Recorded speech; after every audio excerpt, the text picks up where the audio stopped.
Do you like stories about Russian mobsters, cartel bosses, MS-13, billionaire arms traffickers, street kingpins, and global mafias? Have I got a podcast for you, the Underworld Podcast. Every week, two journalists who have reported on this stuff on the ground all over the world bring you a new story of international organized crime, past, present, and future. Watch now on Spotify, the Underworld Podcast. I just normally do straight stand-up, but this is a bit different. What do you get when a true crime producer walks into a comedy club? Answer, a new podcast called Wisecrack, where a comedian finds himself at the center of a chilling true crime story. Does anyone know what show they've come to see? It's a story. It's about the scariest night of my life. This is Wisecrack, available now. Listen for free on Spotify or wherever you get your podcasts. Due to the graphic nature of this killer's crimes, listener discretion is advised. This episode includes discussions of murder and assault that some people may find offensive. We advise extreme caution for children under 13.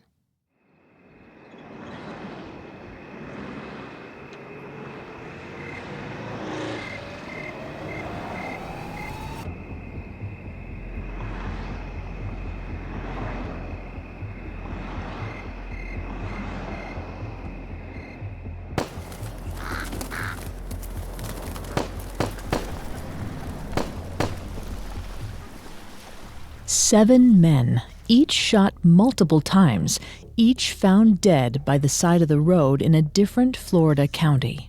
Police didn't know if they were looking at 7 separate homicides, or if they were dealing with a serial killer.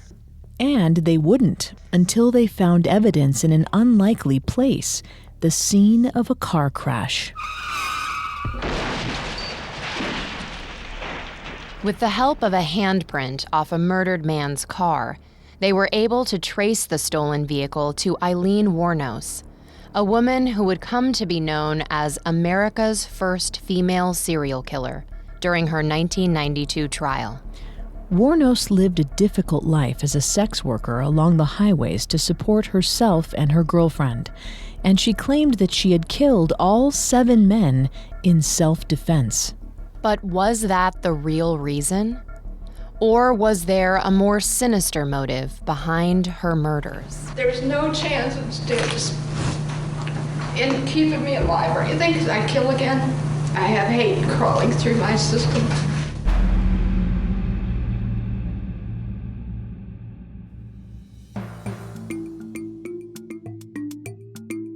Hi, I'm Claire. And I'm Vanessa. And this is Female Criminals, a podcast that highlights the most fascinating, gruesome, and unbelievable crimes committed by women. You can find new episodes of the show every Wednesday on Apple Podcasts, TuneIn, Google Play, Stitcher, and Spotify, or on our website, parcast.com, spelled PARCAST.com. And don't forget to subscribe while you're there, because a new episode comes out every Wednesday. You can also find us on Facebook and Instagram at Parcast, and on Twitter at Parcast Network. If you like what you hear, please leave a 5-star review wherever you're listening. Aileen Carol Wuornos has been called many things: a feminist hero, a victim of circumstance, the damsel of death. Most people, however, know her simply as a serial killer who murdered men while hitchhiking and engaging in sex work along the Florida highways. However, was Aileen born a cold-blooded killer, or did her incredibly difficult life mold her into one? Her mother, Diane Wuornos, was 14 years old when she eloped with 17-year-old Leo Dale Pittman on June 3, 1954. The young couple had a tumultuous relationship from the very beginning. They fought constantly, and sometimes Leo would leave for days. The contention between the two only worsened when they had their son Keith in 1955, less than a year after getting married. Sometime during the first year of Keith's life, Leo was diagnosed with schizophrenia, a chronic mental disorder that can affect a person's ability to think clearly, manage his or her emotions, and relate to others. Vanessa isn't a licensed psychologist or psychiatrist, but she has done a lot of research for this show. In December 1955, Diane declared that she was done with Leo. Even though she was 7 months pregnant with Aileen, Diane filed for divorce. During this time, Leo was also charged with sexually assaulting a child. We don't know if the divorce came before or after Leo was imprisoned. He attempted to escape jail by joining the military, but he was eventually sent to prison. He was not present when Diane gave birth on Leap Day, February 29, 1956, in Rochester, Michigan. Her father's absence was only the beginning of the challenges little Aileen would face in her life. At the time of Eileen's birth, Diane was only 16 years old and ill-equipped to take care of 2 babies. She often neglected her maternal duties, leaving Keith and Aileen home alone in their cribs while she went out on dates or spent time with friends. But by January 1960, Diane was done with motherhood for good. Diane abandoned her children, leaving Keith and Aileen with her parents just before Eileen's 4th birthday. This rocky start in life could have been the source for many of her problems later in life.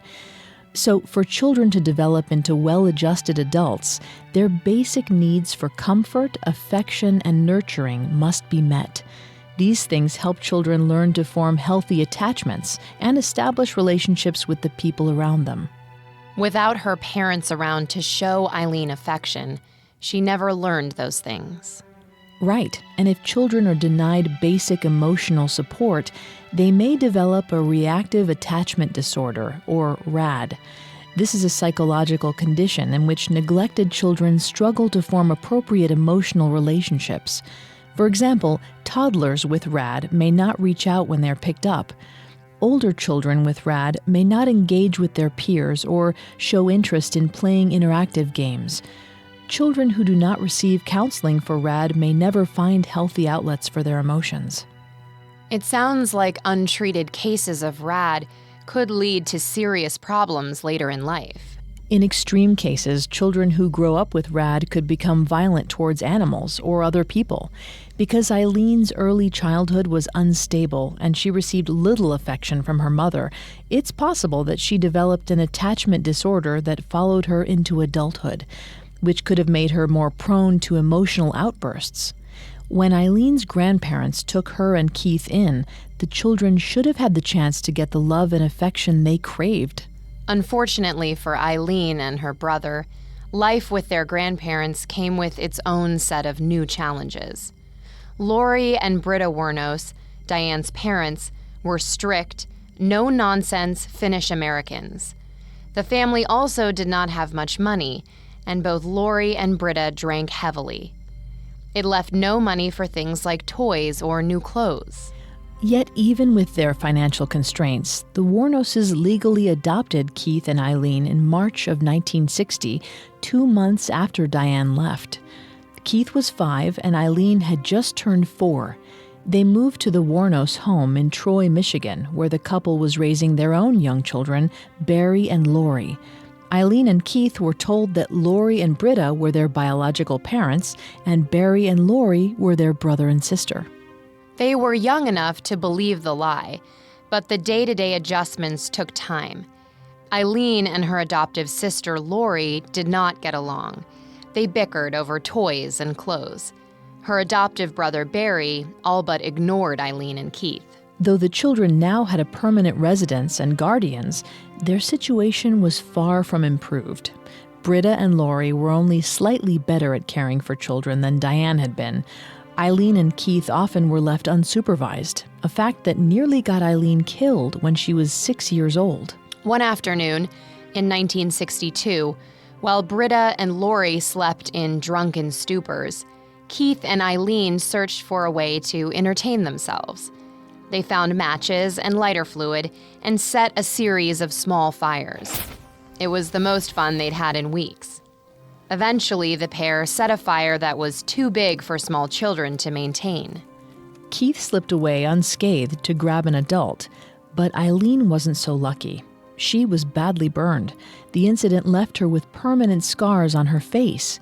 Instead of consoling the already wounded child, Lori beat Aileen and her brother for starting the fire. Britta did nothing to stop this beating or any future beating. She made it clear that she disliked Aileen and Keith. In her eyes, they were another burden brought on by their irresponsible oldest daughter. If either of her grandchildren misbehaved, Britta, too, beat them viciously. At Christmas, Diane would sometimes send gifts to Aileen and Keith. It was really the only way she remained in touch with her children. However, when Diane did send something, Britta took it away. Their grandfather, Lori, was no better. In fact, he was extremely abusive. Eileen's aunt, Lori, recounted a time when her father, Lori, forced Aileen and Keith to watch as he drowned a cat. Lori was also sexually abusive. Diane said that he had married Leo Dale Pittman just to get out of her father's house and away from his sexual advances. Diane's lack of concern for her children is evident in the fact that she was willing to leave them with her former abuser.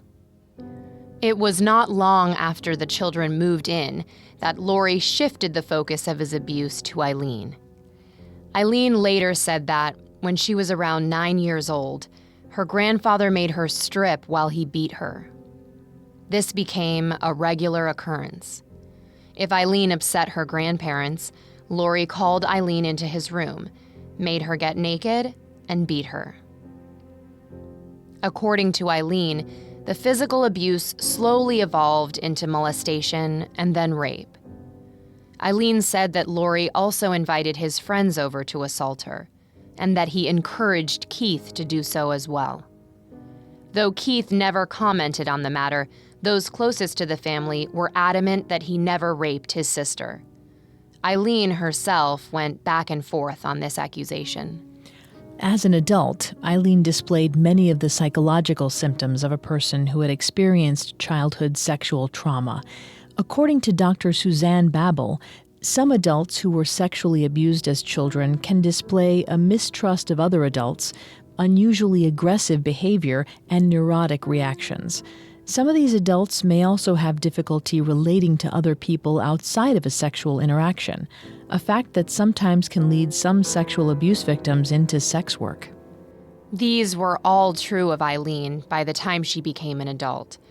But this trauma also affected her as a child. Without question, Eileen's sexual abuse is likely what led her to use sex as a leverage for power. She didn't have much money or many friends, but she quickly discovered that she could get both of those things, however briefly, if she offered sex in exchange. Therefore, by age 11, Aileen was engaging in transactional sex with boys in her neighborhood. The 11 to 13-year-old boys who paid her for sex nicknamed her the cigarette pig, exploiting her desire for cigarettes, food, and other things her grandparents couldn't afford. She didn't have many friends in school, but engaging her neighbors and classmates in sexual activity allowed Aileen to feel connected to someone, even briefly. Aileen once said, quote, "People always look down their noses at hookers. Never give you a chance because they think you took the easy way out, when no one would imagine the willpower it took to do what we do. Walking the streets night after night, taking the hits and still getting back up," end quote. And the hits kept coming for Aileen. In 1968, the year Aileen turned 12, she found out that Lori and Britta were her grandparents and not her actual parents. This shook Aileen deeply. It was the first time she realized her mother abandoned her, and the father she never met was a criminal. It made her hate her grandparents, and she spent even more time having transactional sex in the woods near their home. In 1969, the family received word that Leo Dale Pittman, Eileen's father, had hanged himself in prison. The news didn't seem to affect Aileen in any way. After all, she never met her real father and struggled to feel attachments to other people. At 13, she began experimenting with alcohol, marijuana, and mescaline to escape the harsh realities of her daily life. It wasn't long before her hard life caught up with her. In 1970, 14-year-old Aileen found out she was pregnant. No one was sure who fathered the child. Aileen sometimes believed it was her grandfather, and sometimes believed it was her brother.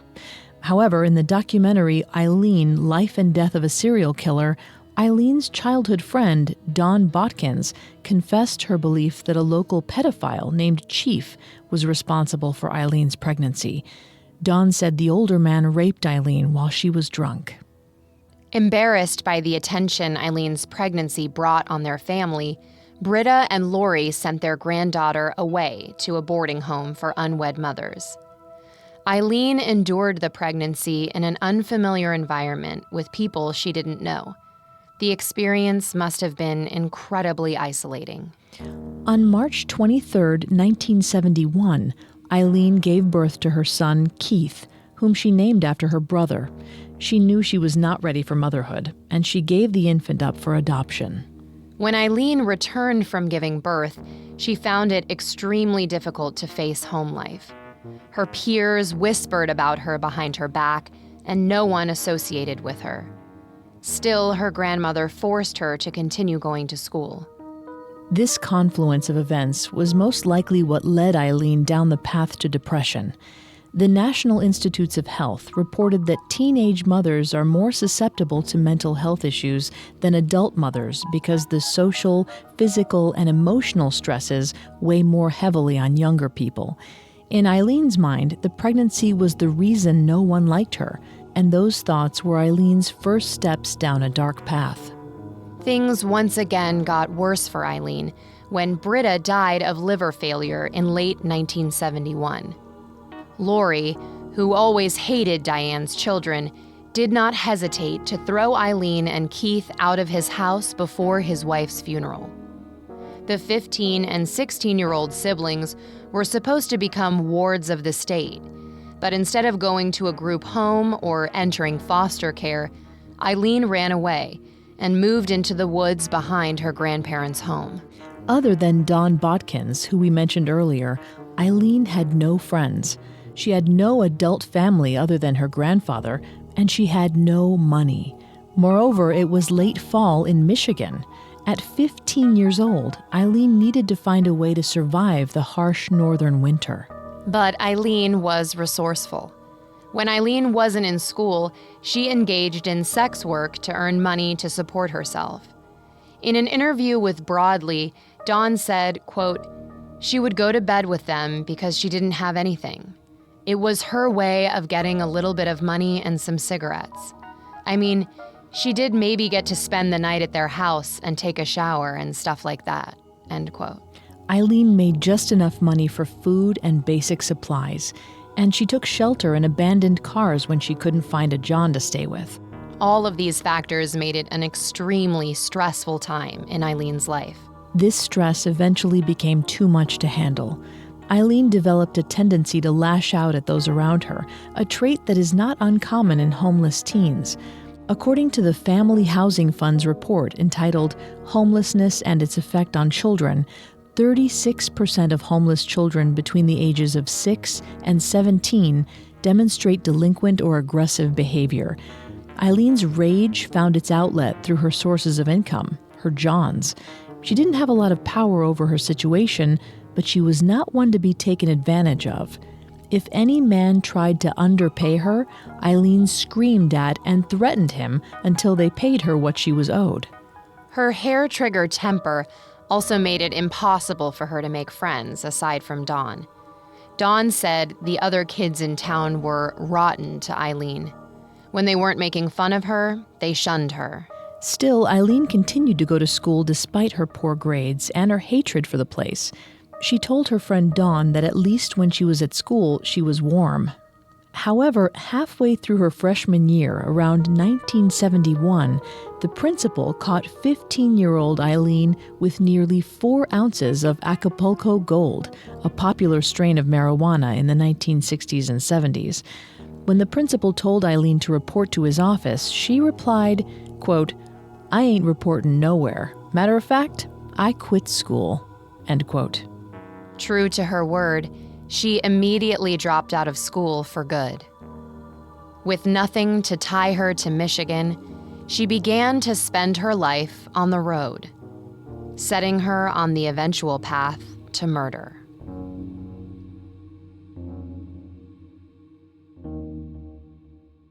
Our story will continue in a moment after the break. Now, our story continues. At age 18, in 1974, Aileen Wuornos became a full-time sex worker after leaving school. She would hitchhike up and down the nearby highway to pick up clients. Because of her drifter lifestyle, it isn't clear when she left Michigan for the first time. But in 1974, Aileen was living a rowdy lifestyle in Colorado. She was drinking heavily, and it wasn't long before she was arrested for driving under the influence. She also received charges for firing a weapon from a moving vehicle. However, she failed to show up for her trial, and a warrant was put out for her arrest. Aileen was beginning to show the signs of antisocial personality disorder, something she was formally diagnosed with during her murder trial years later. The Mayo Clinic defines antisocial personality disorder as a mental condition in which a person consistently shows no regard for right and wrong and ignores the rights and feelings of others. People with this disorder tend to ignore potential negative consequences, have callous personalities, have trouble with law enforcement, and often display hostile behavior. Between the arrest warrant and her less than friendly relationship with the police, Colorado had lost its appeal for Aileen. She knew she needed to get out of the state fast, so she hitched a ride to Florida, where she met 69-year-old Louis Gratz Fell. Fell was a wealthy socialite in the area. He was also the president of the yacht club. He and Aileen could not have been more opposite, and yet Fell was enamored by Aileen. He courted her for a brief period, and in 1976, when Aileen was 20, the two were married. Fell was extremely proud to show off his new young wife. He even announced their marriage in the society pages. This could have been a major turning point in Aileen's life. After all, Fell was one of the first people to treat Aileen with compassion. He also had the means to give her a home off the streets and provide for her. Given everything Aileen went through in her youth, life with Fell may have seemed like a reprieve. But 1976 was a major turning point in Aileen's life for all the wrong reasons. To begin, her marriage to Fell would fall apart even faster than it came together. Childhood memories of abandonment and abuse plagued her, making it difficult for Aileen to trust anyone, even if they meant well. Moreover, she was only 20 years old. She didn't want to spend her days living like a retiree. She often disappeared to a local bar, where she got drunk and started fights with the locals. When Fell confronted her about her behavior a few weeks after their 1976 wedding, Aileen attacked him with his own cane. The final straw came when Aileen was arrested for attacking a bar patron with a pool stick and sent to jail. Fell saw this as a personal disgrace. He couldn't be with someone who behaved so wildly when the people he associated with were cultured and refined. Fell filed a restraining order against Aileen.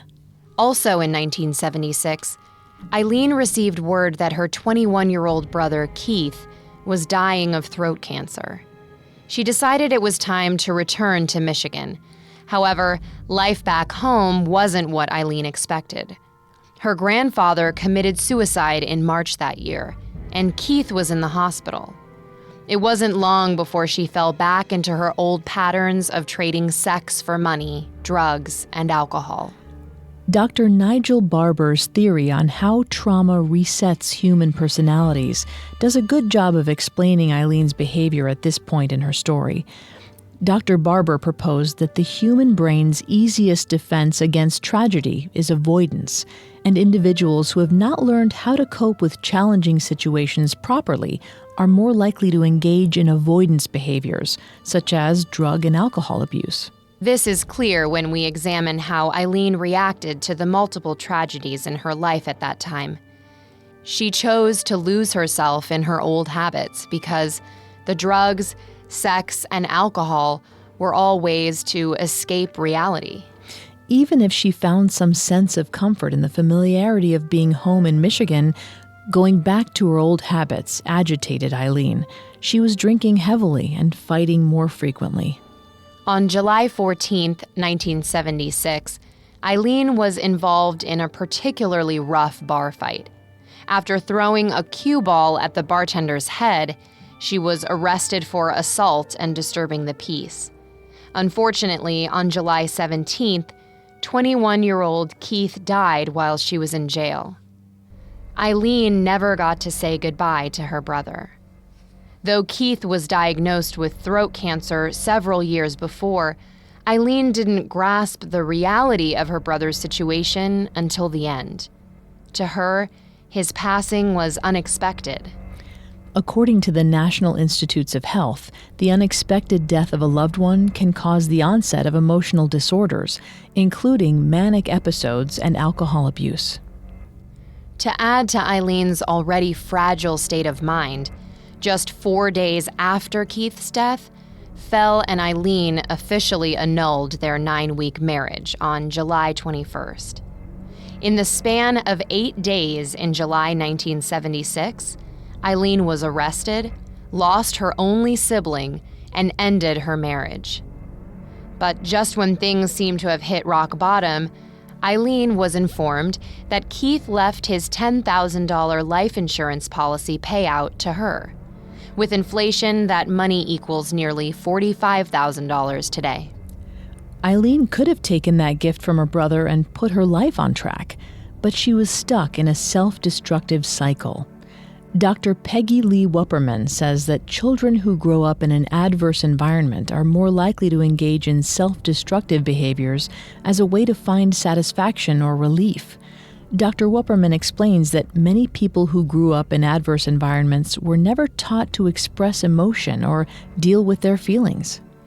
I imagine that must cause a lot of stress and anxiety for those people as adults. So much so that those stuck in a self-destructive cycle turn to behaviors like excessive drinking and smoking, self-harm, drug abuse, binge eating, and chronic avoidance to cope. Aileen knew she didn't fit in with most people, and her delinquent behavior was a distraction from the stress that knowledge caused her. She drank excessively and spent her money on drugs. In August 1976, the police fined her for drunk driving. Aileen used part of her brother's life insurance to pay the fine. She used the rest to buy a new car, only to wreck it shortly after buying it. By September, just 1 month later, the $10,000 was gone, and Aileen was back to sex work to make a living. Aileen resumed her drifter lifestyle. Between 1976 and 1980, Aileen hitchhiked across the country and survived as a sex worker. In 1981, at 25, she made her way back to Florida. Aileen would never leave the state again, and she was in and out of various prisons in Florida until the day she died. It began on May 20th, 1981, when the police arrested Aileen for the armed robbery of a local convenience store. She had stolen 2 packs of cigarettes and $35 at gunpoint. She remained in jail until her trial on May 4th, 1982, when she was sentenced to 13 months in prison. Aileen did her time quietly and was released on June 30th, 1983, when she was 27. However, from that day, her crimes gradually became more aggressive. Aileen was out of prison less than a year before she was arrested again on May 1st, 1984, in Key West for attempted check forgery. That year, she also met her first girlfriend. She fell in love with a woman named Tony, whom she mentions briefly several times in her letters to Don Botkins. According to Aileen, she and Tony built a successful power washing company together before Tony abandoned 28-year-old Aileen out of the blue one day, taking all her money and leaving her with a $400 phone bill at the motel where the couple was living together. Aileen used what little money she'd kept to herself to cover the costs and returned to sex work to make a living. Tony's betrayal sent Aileen on a crime spree. As Dr. Leon F. Seltzer described, when people are hurt, they feel powerless. Most people will react with emotions that will help them take some of that power back. The most common reaction to pain is anger, and Aileen had plenty of it. Over the next 2 years, she was arrested or jailed 3 more times. It was during one of these drunken nights that she met 24-year-old Tyra Moore in Daytona, Florida. Tyra, or Ty as she preferred to be called, was born in 1962 and moved to Florida from Cadiz, Ohio, after finishing vocational school in the mid-1980s. After this charge, 30-year-old Aileen settled down a little. She returned to a life as a sex worker along the highway to make ends meet, but she quit committing other petty crimes. Aileen spent most of her days in 1986 with Johns, and at night she went out drinking. Tyria, or Ty, as she preferred to be called, was born in 1962 and moved to Florida from Cadiz, Ohio, after finishing vocational school in the mid-1980s. She worked as a hotel maid around Daytona, and she had very little money to her name. What little she did make went to her evenings in gay bars around Daytona. It was in one of these venues that Ty met Aileen for the first time. In an interview with Ty recounted the night she met Aileen at the Zodiac Bar in South Daytona. She said, quote, "She was in there alone. I was in there alone. We started a conversation and she went home with me that night," end quote. In Aileen's mind, it was love at first sight. Ty was the first person in her life to show interest in Aileen without self-serving motives. Ty was also the only one who offered Aileen a safe, nurturing relationship. When Ty invited Aileen back to the home where she was staying, it was the first time in nearly 15 years that Aileen experienced anything remotely domestic. They watched television together. They cuddled. They talked. Ty even affectionately nicknamed Aileen Lee. Later, Ty said it felt more like they were sisters than lovers. Aileen did not agree. During her trial, Aileen described how Ty made her feel, quote, "It was love beyond the imaginable, earthly. Words cannot describe how I felt about Tyra. I thought Tyra must be taken care of," end quote. Aileen wanted to hang on to the feelings of love, safety, and comfort she felt that first night. But she knew she needed to provide for them both. Aileen, never one to care what people thought of her, was determined to prove her worth to Ty. Aileen's manic commitment to Ty was something Dr. Susan Krauss-Whitborn called an insecure anxiety attachment. Dr. Krauss-Whitborn explained that all adults develop an attachment style. This is how adults interact with their romantic partners, and they're often determined by a person's childhood relationship with his or her parents. If a child was abandoned or neglected, she may form anxiety attachments with her partner. In this type of relationship, the person constantly worries that her partner will leave her. She becomes overly dependent on affection and validation from her partner. Ty was Aileen's first loving relationship, and Aileen was going to do whatever it took to keep her around. Aileen would sometimes spend entire days engaging in sex work along the highway just so she and Ty could afford a motel room. Aileen once said, quote, "If I made $130, I'd take $30 and give Ty the rest to pay the bills," end quote. Ty would tell Aileen, quote, "Get a motel with a swimming pool because it's so boring here all day long," end quote. Aileen said she was bringing home about $300 every 2 weeks, and most of it went to keeping Ty happy. Ty, however, told a different story. She said she did not approve of Eileen's line of work. In the interview with Biography, she said, quote, "Once I found out she was prostituting, I tried everything I could to have her stop doing that. For one, it's not safe, and then I did care about her, but she never gave it up," end quote. Aileen didn't know another way to make money, but she was desperate to give Ty a good life.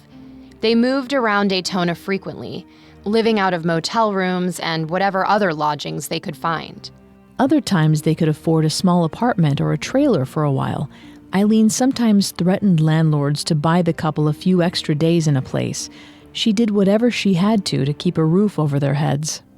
As much as Ty hated that Aileen was a sex worker, she had grown comfortable living off her girlfriend's earnings. She took a don't ask, don't tell approach when Aileen brought home money. This lasted until November 30th, 1989, 3 months before Eileen's 34th birthday, and 3 years into their relationship.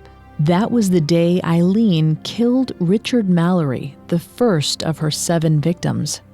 Mallory was a 51-year-old resident of Clearwater, Florida.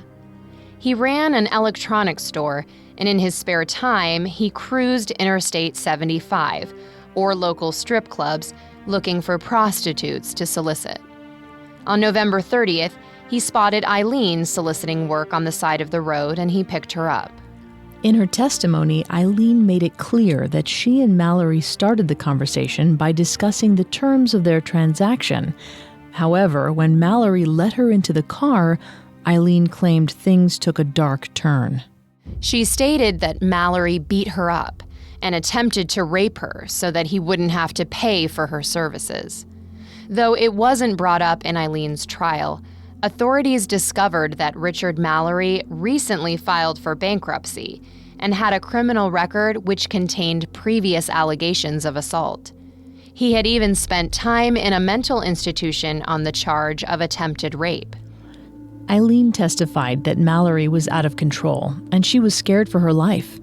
As he was beating her and preparing to rape her, she pulled out her .22 caliber pistol and shot him 3 times in the chest. 2 of those shots punctured his lungs, and Aileen watched as Mallory bled to death. She then moved his body to the passenger seat and drove to a wooded area over the interstate in Volusia County. There, she stripped Mallory of his clothes, stole his money, and left in his Cadillac. Aileen returned home driving the Cadillac. When Ty questioned where she got the car, Aileen couldn't answer. She was pale and badly shaken. Ty was engrossed in one of her favorite TV shows and didn't think much about Eileen's odd behavior. Finally, Aileen sat down next to her and said, quote, "I have something to tell you. I shot and killed a man today."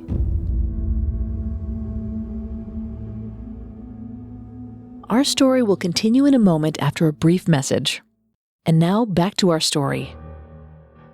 After she heard Aileen Wuornos' account of the murder of Richard Mallory, Eileen's girlfriend Ty immediately said that she didn't want to know anymore. Ty could have gone to the police that night in 1989, but unfortunately, she did not. She saw how much money Aileen brought home, and she kept quiet. To this day, she asserts that it was her love for Aileen that kept her from turning her partner in to the authorities. However, many speculate that she was too accustomed to living off the income Aileen brought in, and she didn't want to lose that. Aileen knew that keeping the car put her and Ty in danger from the police. So she drove it several miles from where she left Mallory's body and dumped it. The car was discovered several days later, but Mallory's body wasn't found until December 13th, 1989, 2 weeks after his untimely death. The knowledge of the murder put serious stress on their relationship. It caused Aileen and Ty to behave more passive-aggressively toward one another. They developed a sweep-it-under-the-rug approach to disagreements because they were too codependent to leave one another. Licensed clinical social worker Linda Esposito defined a codependent relationship as when two people with dysfunctional personality traits form or maintain relationships that are one-sided, emotionally destructive, and/or abusive. Esposito outlines 6 criteria for identifying codependent relationships. The first criterion states that one or both partners' sense of purpose is driven by a need to make extreme sacrifices to fulfill the other's needs. Aileen and Ty's relationship fits this because of Eileen's willingness to continually face the dangers involved in sex work. The second standard for identifying a codependent relationship is if the couple have a hard time saying no to one another. Aileen rarely denied Ty anything if it was within her power to give it to her. But Ty also qualifies for this criterion. She never left Aileen, even though she found their transient lifestyle exhausting. The third and fourth criteria involve one member of the relationship covering for their partner if they struggle with drugs, alcohol, or criminal activity, and constantly worrying about that partner's opinion. Ty was more than willing to keep Eileen's secret regarding the murder of Richard Mallory. And one of Eileen's biggest concerns was making sure Ty was happy. The fifth criterion is that at least one member of the pair must feel trapped. Ty testified that she was often afraid of Eileen's temper. She feared what Aileen might do to her if she sensed that she had the urge to leave. The final standard for identifying a codependent relationship is that a couple must avoid arguments. This was certainly true of Aileen and Ty. Ever since the night when Aileen confessed and Ty begged her not to tell her anymore, the couple walked on eggshells around each other. They believed that if they pretended everything was fine, it would be. However, Aileen was still a murderer. She was simply in her cooling-off period, or a length of time when a killer resumes his or her daily life and tries to conform to societal norms while dealing with the emotional aftermath of his or her crimes.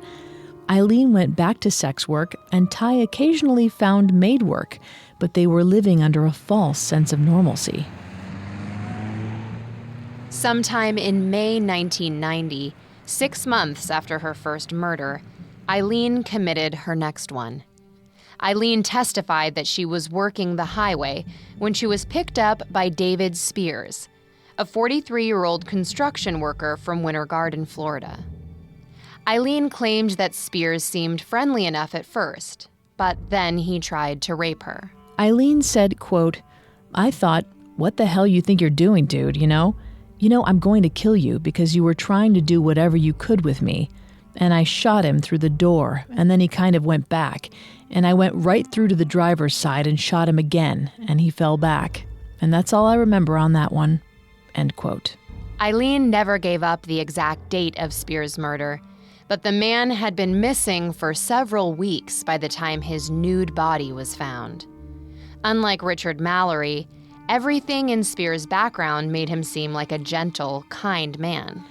His friends all described him as practical, predictable, honest, and hardworking. He was even helping his ex-wife with some of her bills because he didn't want her to feel financially unstable. He didn't strike anyone who knew him as a potential rapist. On May 31st, 1990, one day before police found Spears' body off Florida State Road 19, Aileen struck again. This third murder officially made Aileen a serial killer under the FBI's definition for the crime. Until Eileen's trial, it was difficult for people to imagine a female serial killer. When most people heard the term, they thought of murderers like Ted Bundy, Jeffrey Dahmer, and Richard Ramirez. Few people associated females with serial killing, but Aileen was never one to fit in anyone's mold.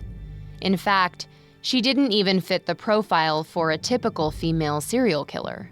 According to a study conducted by Eric Hickey, a criminologist at Fresno State, most female serial killers murder between 7 to 10 victims. They're mostly middle and upper class, educated, and white.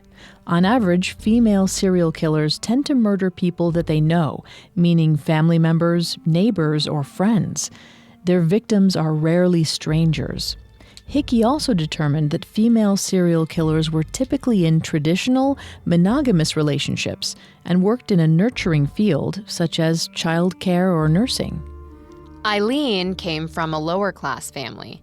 She was undereducated and made money as a sex worker. All of her victims were complete strangers to her. This discord with traditional expectations is all part of what makes Aileen so fascinating to true crime enthusiasts, even today. It's also important to note that Aileen fell into the disorganized serial killer classification. The FBI splits serial killers into an organized-disorganized dichotomy. Disorganized serial killers are usually of below-average intelligence and rarely plan their murders. They act with sudden violence toward their victims, and their crime scenes are often very sloppy. Where organized killers tend to hide the bodies of their victims, disorganized killers make little effort. They often dump the body in haste. Nearly everything about Aileen's crimes so far fit her into the disorganized classification of serial killer. And her next murders would continue that pattern. Charles Carskadden, Aileen's third victim, was a 40-year-old part-time rodeo worker who most people described as a decent man. Unfortunately, his murder was Aileen's most violent. She claimed that when he picked her up on May 21, 1990, she climbed in the back seat, rode with him a short distance, and then shot him. She then climbed out of the car and kept shooting into his body. Aileen left Carskadden's torso riddled with bullets. In fact, his chest and stomach were struck 9 times with bullets from the .22.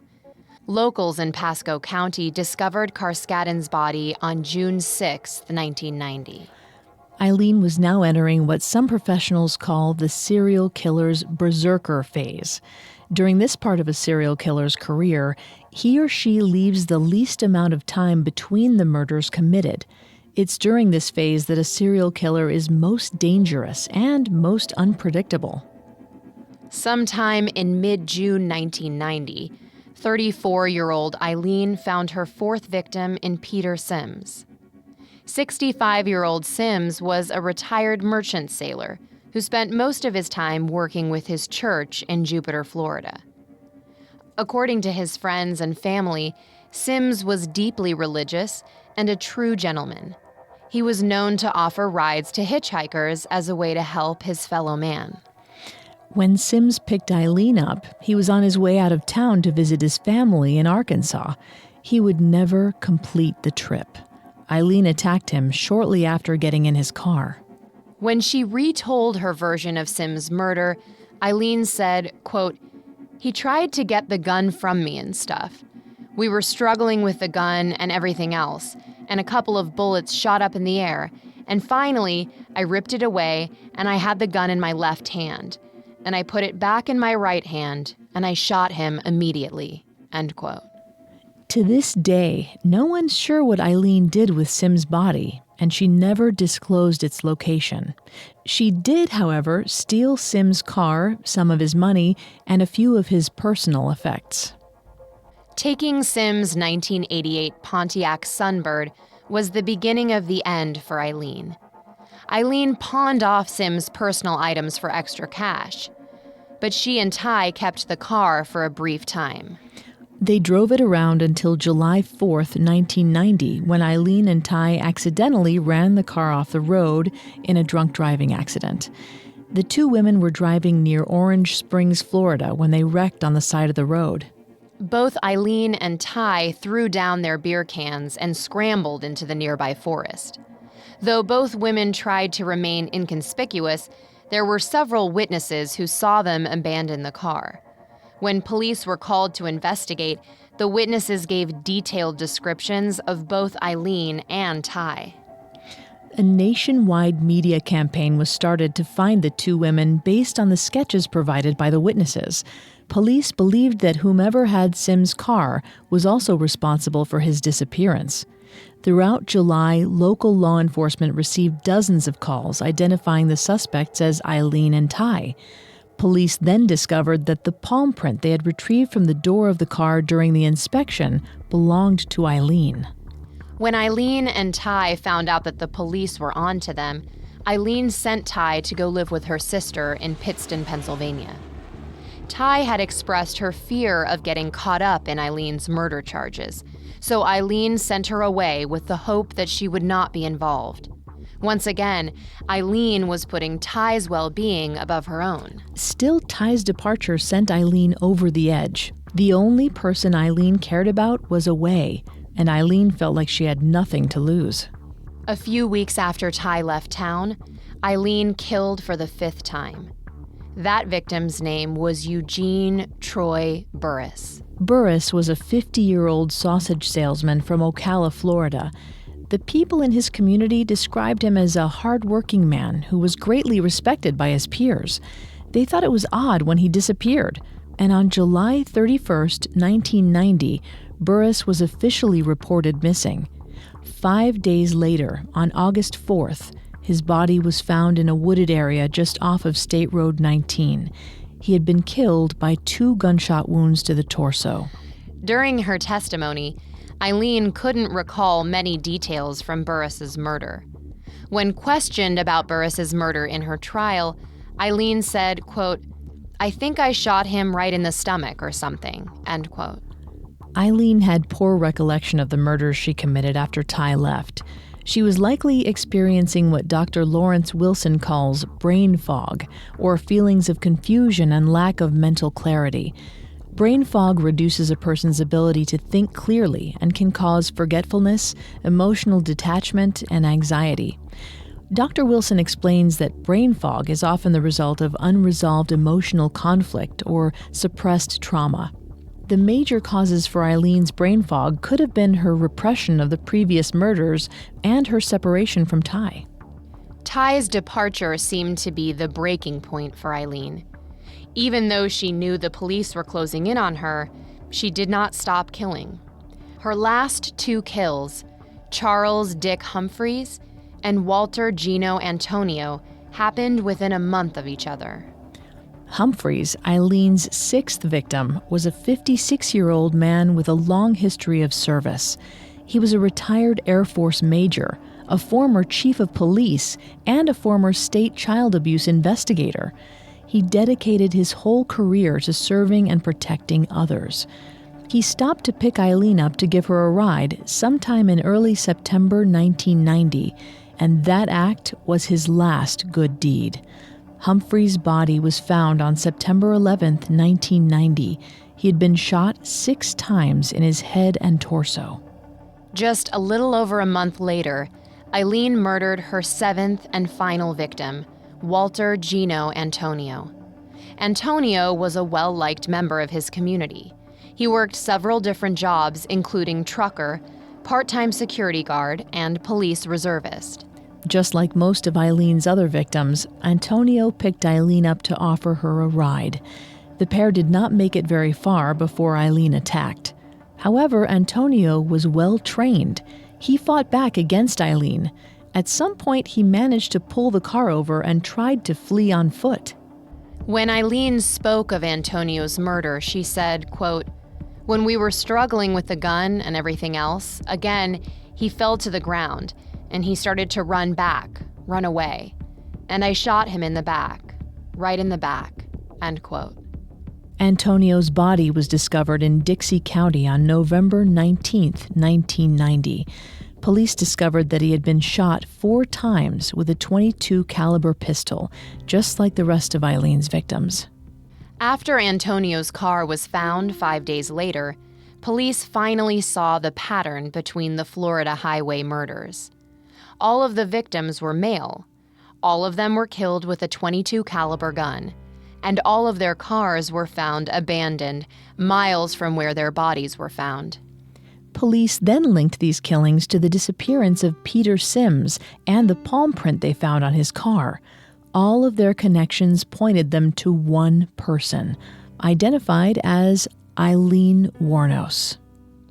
Police now had to find a woman with no address, no place of business, and no social connections.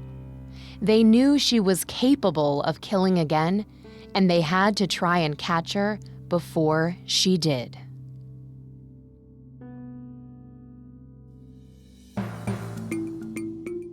Thanks again for tuning in to Female Criminals. Next week, we'll discuss Aileen's capture, her highly publicized trial, and her eventual execution.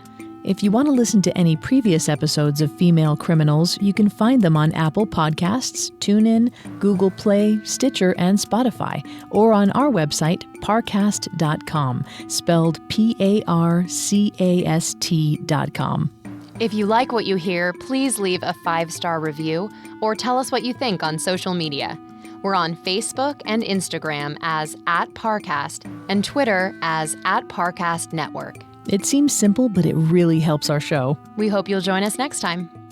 Female Criminals was created by Max Cutler, is a production of Cutler Media, and is part of the Parcast Network. It is produced by Max and Ron Cutler, sound designed by Kenny Hobbs, with production assistance by Ron Shapiro and Paul Mahler. Additional production assistance by Carly Madden and Maggie Admire. Female Criminals is written by Jordan Giddens and stars Claire Delamar and Vanessa Richardson. Do you like stories about Russian mobsters, cartel bosses, MS-13, billionaire arms traffickers, street kingpins, and global mafias? Have I got a podcast for you, the Underworld Podcast. Every week, 2 journalists who have reported on this stuff on the ground all over the world bring you a new story of international organized crime, past, present, and future. Watch now on Spotify, the Underworld Podcast. I just normally do straight stand-up, but this is a bit different. What do you get when a true crime producer walks into a comedy club? Answer: a new podcast called Wisecrack, where a comedian finds himself at the center of a chilling true crime story. Does anyone know what show they've come to see? It's a story. It's about the scariest night of my life. This is Wisecrack, available now. Listen for free on Spotify or wherever you get your podcasts.